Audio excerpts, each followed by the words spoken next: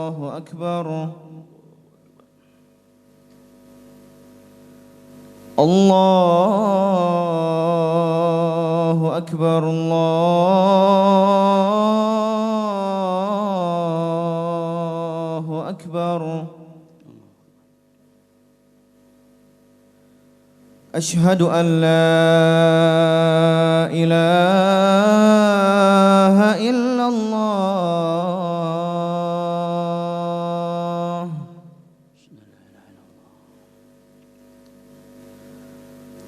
أشهد أن لا إله إلا الله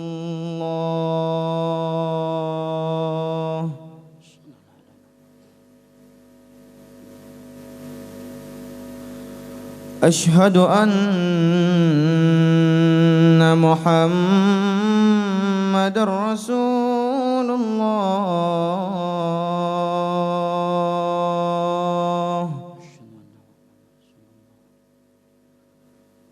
أشهد أن محمد رسول الله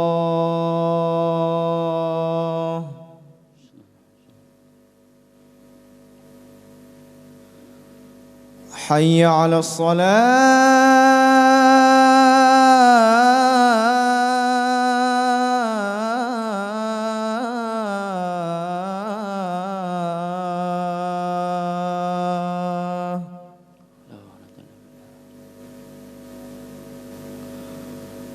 حي على الصلاة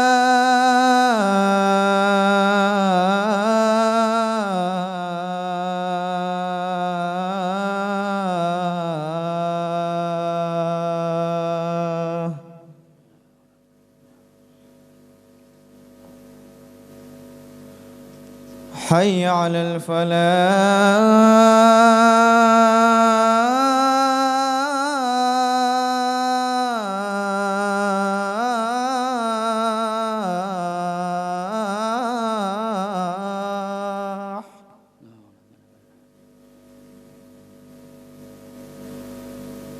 حي على الفلاح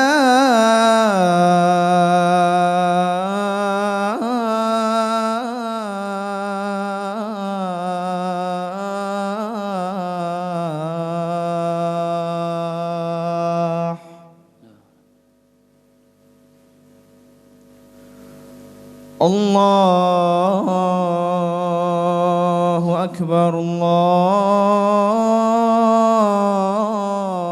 الله أكبر لا إله إلا الله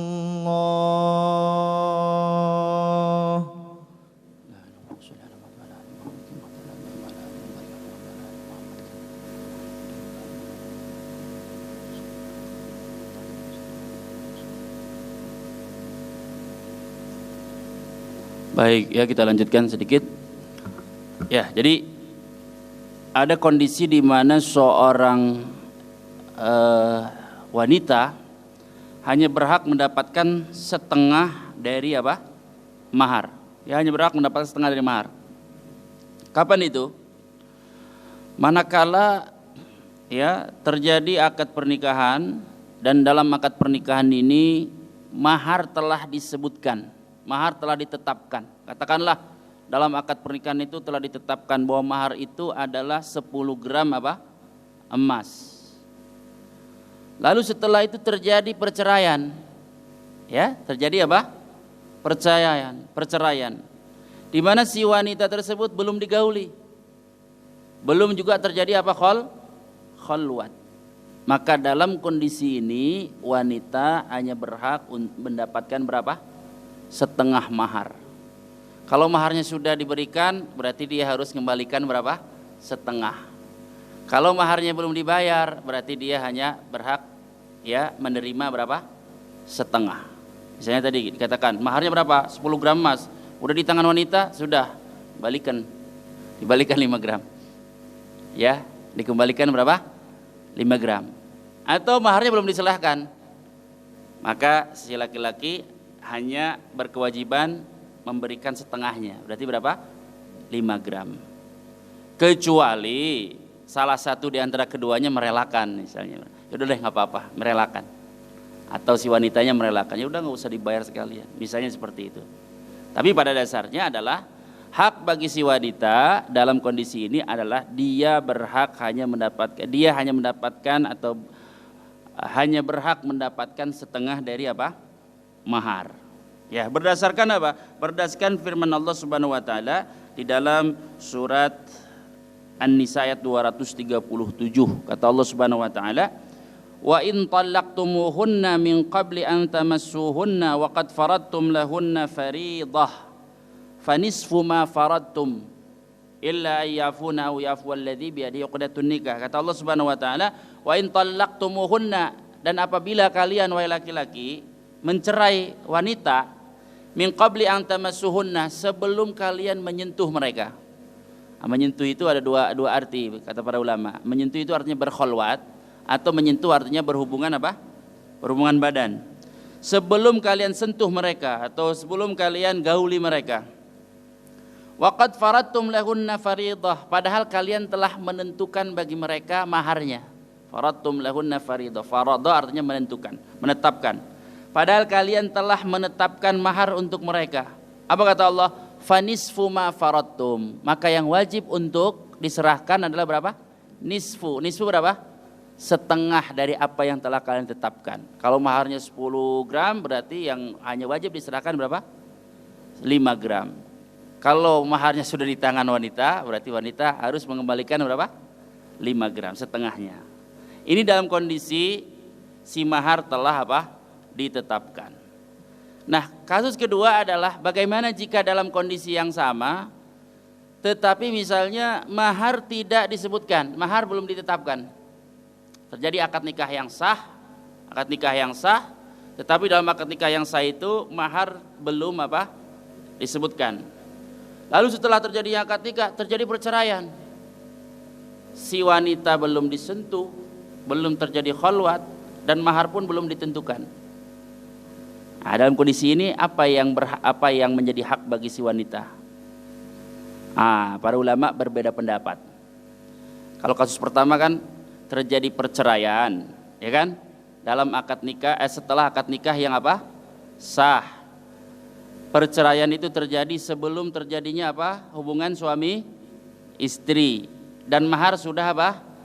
Ditetapkan, benar nggak? Maka kalau terjadi perceraian namun belum terjadi hubungan badan, sementara mahar sudah ditetapkan, maka yang berhak atau yang menjadi hak bagi si wanita itu adalah setengah dari apa? Mahar. Nah, sekarang kasus yang berbeda, agak sama nih. Kasusnya agak sama. Ya, perbedaannya adalah si maharnya belum ditentukan. Si maharnya belum apa? Ditentukan, belum ditetapkan. Jadi terjadi akad nikah yang sah, kemudian setelah itu terjadi talak, belum terjadi hubungan suami istri, dan mahar belum apa? Ditetapkan. Dalam kondisi ini apa yang menjadi hak bagi si wanita? Ulama beda pendapat. Ya, ada 3 pendapat. Yang pertama mengatakan wanita tidak berhak mendapatkan apa-apa. Wanita tidak berhak mendapatkan apa-apa. Enggak terjadi apa-apa. Ya, digauli tidak, ya kan? Ya, dia rugi juga enggak, yang mengeluarkan biaya semuanya laki-laki. Maka dia tidak berhak mendapatkan apa-apa. Ini pendapat pertama. Pendapat kedua mengatakan baginya adalah mahrul misli. Ya, baginya adalah apa? Mahrul misli. Atau mohon maaf, bukan mahrul misli, setengah dari mahrul misli. Baginya setengah dari mahrul misli.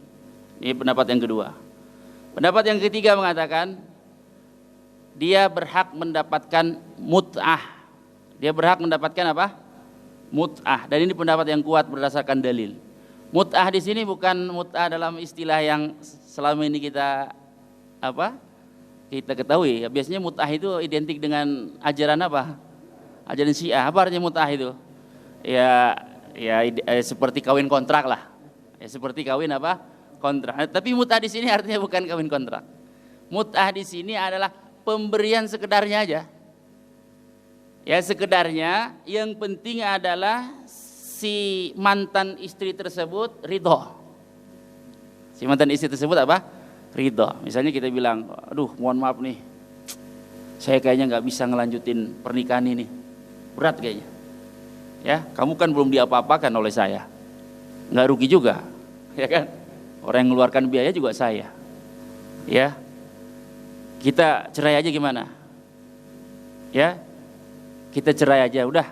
Kamu saya belikan iPhone aja deh, misalnya seperti itu. Ya mau nggak? Saya kamu belikan iPhone terbaru. Ya udah nggak apa-apa deh kalau gitu. Saya dibelikan iPhone aja. Itu namanya mut'ah itu. Pemberian yang membuat dia apa? Ridho. Itu mut'ah. Dan itu pendapat yang kuat. Jadi dalam kondisi ini si wanita berhak untuk mendapatkan apa namanya? Mut'ah. Tapi bukan mut'ah dalam arti apa? Kawin kontrak, bukan. Pemberian yang membuat dia senang, membuat dia ridho. Kan diceraikan kan sedih dia. Dia dikasihlah apa? Pemberian sekedarnya sesuai dengan kemampuan kita. Kalau kaya ya sesuai dengan kemampuannya. Ya kalau miskin ya sesuai dengan kemampuannya. Ya, itu namanya mut'ah. Pendapat yang mengatakan, oh tidak berhak mendapatkan apa-apa. Mereka mengatakan mut'ah itu nggak wajib, cuma sunnah aja. Mereka mengatakan seperti itu. Karena itu bentuk kebaikan aja. Yang boleh dilakukan, boleh tidak. Tetapi insya Allah pendapat yang kuat adalah ya bahwa bagi si wanita tersebut berhak mendapatkan mut'ah yang wajib diserahkan oleh si laki-laki yang menjadi mantan suaminya. Berdasarkan firman Allah Subhanahu wa taala dalam surah Al-Baqarah 236. 236. Ya kata Allah Subhanahu wa taala, la junaha alaikum in talaqtumun nisa ma lam tamassuhunna aw tafridu lahunna fariidah. Tidak ada dosa kata Allah. Tidak ada dosa bagi kalian jika kalian mentalak wanita. Mentalak wanita. Malam tamassuhunna, yang mana wanita tersebut belum kalian sentuh. Belum kalian sentuh artinya belum kalian apa? Gauli. Belum kalian sentuh. Satu. Au tafridu lahunna fariidah, dan belum kalian tetapkan maharnya. Jadi belum digauli, belum pula ditetapkan apa? Maharnya. Kata Allah, kalau diceraikan boleh enggak? Boleh kata Allah. Laisa alaikum junah, tidak ada dosa bagi kalian menceraikan wanita yang belum kalian sentuh dan belum kalian apa? Tetapkan maharnya. Tapi kata Allah apa? Wa matti'uhunna, mut'ahkanlah dia. Mut'ah ini dalam arti berilah dia pemberian apa? Yang membuatnya senang. Mata itu artinya senang. Sedikit lagi ya. Wa matti'uhunna 'alal musi qadaruhu wa 'alal muqtiri qadaruhu. Berilah dia pemberian yang membuatnya senang. 'Alal musi, bagi orang yang punya kelapangan rezeki sesuai dengan kelapangannya. Wa 'alal muqtir, dan orang yang dipersempit rezekinya oleh Allah sesuai dengan kemampuannya. Kata Allah, mata'an bil ma'ruf, sebagai upaya membuat dirinya senang, bil ma'ruf, dengan cara yang ma'ruf, haqqan 'alal muhsinin. Ini garis bawahi kata haqqan. Kata Allah, haqqan 'alal muhsinin, hak yang wajib dipenuhi dilakukan bagi orang-orang yang melakukan perbuatan apa? Baik. Jadi terakhir ya, wanita kalau dicerai dan belum disentuh dan maharnya belum apa?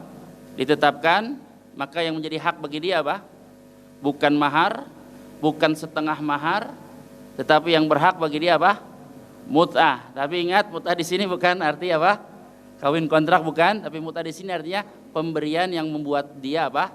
Senang, sesuai dengan kesepakatan. Kita katakan, saya belikan kamu HP Cina, gimana? Ya udah nggak apa-apa. Oh, alhamdulillah kalau gitu.